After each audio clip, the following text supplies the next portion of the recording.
दोस्तों नमस्कार। जब किसी जगह पर किसी समाज को जन्म, जाति और समुदाय के आधार पर विभाजित कर दिया जाता है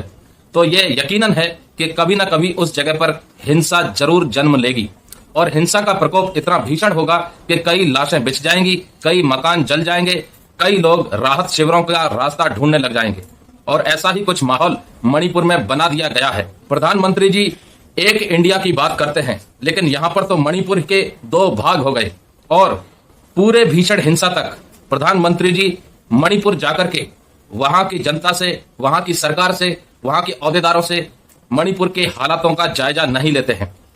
आप जरा ये समझिएगा कि एक प्रधानमंत्री होने के नाते अगर वो 3 महीने पहले जब मणिपुर की हिंसा की चिंगारी निकली थी उस समय ही शांति की अपील कर देते या शांति की तरफ अपना पहल कर देते तो यकीनन कुछ न कुछ शांति वहां पर बनी होती। और इन्हीं सब बातों को लेकर के विपक्ष की ओर से गौरव गोगोई जो कि सांसद हैं, उन्होंने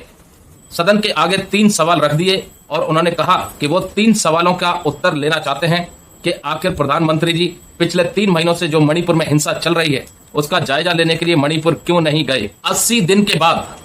प्रधानमंत्री जी ने अपनी चुप्पी क्यों तोड़ी और चुप्पी तोड़ने के बाद भी मणिपुर के ऊपर मात्र 20 से 30 सेकंड के बीच में ही बोले और उस 20 से 30 सेकंड में मणिपुर के लोगों के प्रति उनकी संवेदना दिखाई नहीं दी। जो तीसरा सवाल उन्होंने किया कि मणिपुर के मुख्यमंत्री के द्वारा खुद कबूल करना कि कहीं ना कहीं इंटेलिजेंस फेलियर हुआ है, तो ऐसे में वहां के मुख्यमंत्री को बर्खास्त क्यों नहीं किया गया। जबकि राजनीति करने के लिए उन्होंने गुजरात में 2 बार मुख्यमंत्री बदले, उत्तराखंड में 3 बार बदले और ऐसे कई और जगह पर मुख्यमंत्रियों का अदला बदली होता रहा। अब ऐसे में पूरे देश के सामने सवाल यह खड़ा होता है कि आपके देश का राजा, आपके देश का नेता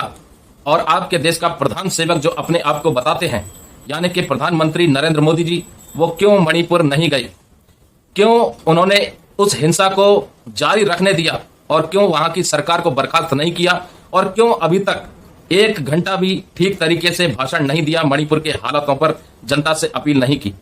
क्या देश ऐसा ही प्रधानमंत्री चाहता है जिसकी कोई संवेदना ना हो किसी एक राज्य को लेकर के? जब वोट मांगने के लिए जाते हैं तब तो पता नहीं कौन कौन से वादे करके आते हैं और जब आज के डेट में प्रधानमंत्री जी के बोलने की आवश्यकता है फिर क्यों प्रधानमंत्री जी नहीं बोलते। और जहां छोटे छोटे जो उद्घाटन समारोह होते हैं वहां पर लंबे लंबे भाषण उनके सुनाई देते हैं और देश की मीडिया भी इस चीज पर गौर नहीं कर रही और ना ही कोई कवरेज दे रही है ठीक तरीके से। सांसद गौरव गोगोई जी ने एक और आरोप लगाया और पूरे सदन में लगाया, खुले आम लगाया कि जब मणिपुर में निर्वाचन हो रहे थे उस वक्त एक सस्पेंडेड ग्रुप था जो उग्र समाज से संबंधित रखता था। UKLF, United cookies liberation front के जो हेड थे